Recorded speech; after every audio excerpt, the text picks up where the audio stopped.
Hi everybody, the next problem we're going to do is exercise 2022, and here we're going to look at break-even sales and a sales mix for a service company. So of course things are going to work out a little different, but as we've learned all semester long, you can apply many of the concepts that we're using in for companies that are selling products to companies that have services. So here's the problem. Here's the exercise. It says Zero Turbulence Airline provides air transportation services between Los Angeles, California, and Kona, Hawaii. A single Los Angeles to Kona round trip flight has the following operating statistics. So here we've got our fuel is $7,000. The flight crew salaries are $3,200 per flight. Airplane depreciation is $3,480 per flight. The variable cost per passenger for business class is $140. The variable cost per passenger on the economy class is $120. Round trip to with business class is $800 per ticket, and the round trip cost of a ticket for economy class is $300. So the exercise tells us that it is assumed that the fuel, crew salaries, and airplane depreciation are fixed.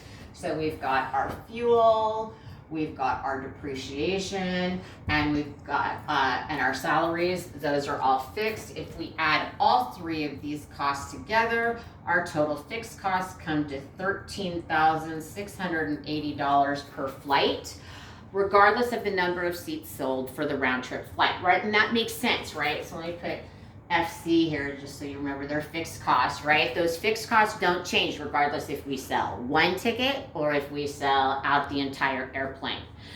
So for A, they want us to compute the break-even number of seats sold on a single round-trip flight for the overall enterprise E, very similar to what we did in exercise 2021. Assume that the overall product mix is that 10% is business class and 90% is economy class. So the first thing we have to do for A is we're going to calculate out that unit selling price of E. So we've got unit sales price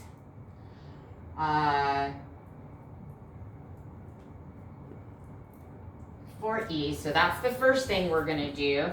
So in order to do that, we're going to start with our business class. So I'll put business here just so. Business class. So the business class is $800 and it's 10% of our total tickets sold, and we're going to add that to economy class, which is 90%, and that ticket price is $300 times 90%. So just like we did in exercise 2021, 10% of 800 is 80, and 90% of 300 is 270. So we end up with a unit sales price by adding the 80 and the 270 together of $350. So remember, I used the round trip prices here in order to come up with the unit sales price E with the mix of business and economy class. We have to do the same thing for the unit variable costs for E, except here now we're going to use the variable cost for each type. So for business class, the variable cost is 140 times 10% plus the variable cost of 120 times 90%. I think it's interesting the way this works out, right? Business class is so much nicer than economy class, but it only costs $20 extra in total variable cost, but they can charge $500 more per ticket. So that's just kind of an interesting thing to see sometimes as we work through this.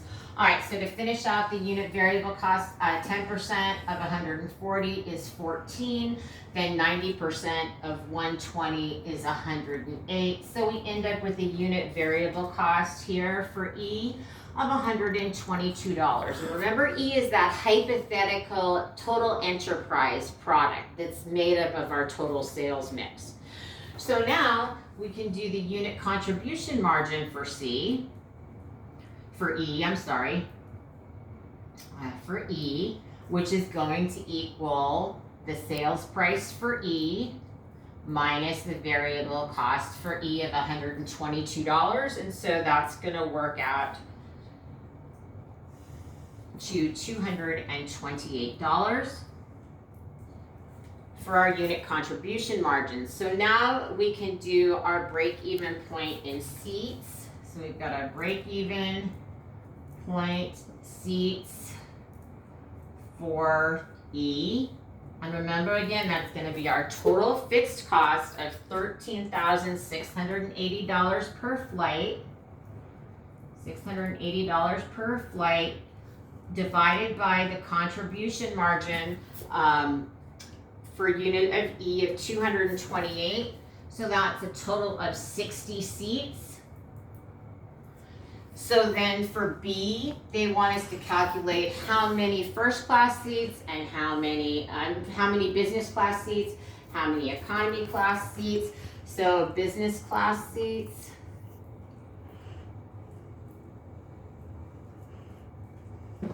So we need to sell a total of 60 seats. And we're going to multiply that by 10% because business class is 10%. So 60 seats of business class, and for economy class seats,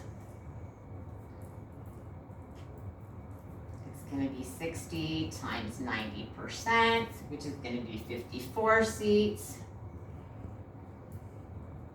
And that's going to add up to a total of 60 seats. So if this sales mix and everything remains constant, then we need to sell 6 seats of business class and 54 seats of economy class in order to break even each time this flight takes place. And that's how you will calculate exercise 2022. Please email me with any questions.